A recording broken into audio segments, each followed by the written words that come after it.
今日整機係 iPhone 16 Pro Max， 檢查過證係需要換電池，其他完全冇問題。而家就幫佢換全新電池。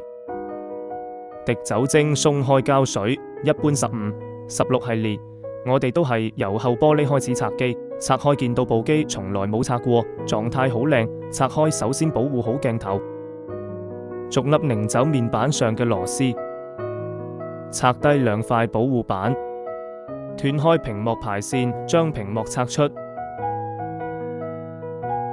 再擰走保護板同震動馬達嘅固定螺絲，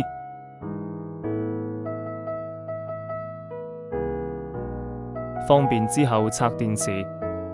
來到最智嘅環節啦，哈哈，係唔係好想試下拉電池膠？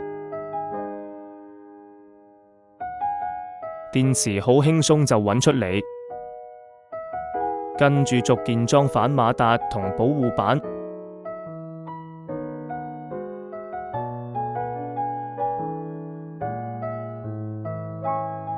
呢塊就係全新電池，撕走保護膜，對準位置貼實，開始組裝。裝反主板保護板並擰穩螺絲，貼上新防水膠。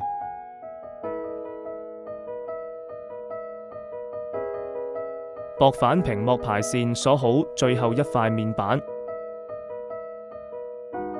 撕走剩餘保護膜。蓋反後玻璃並按實，擰反底部螺絲，整部機就整好啦。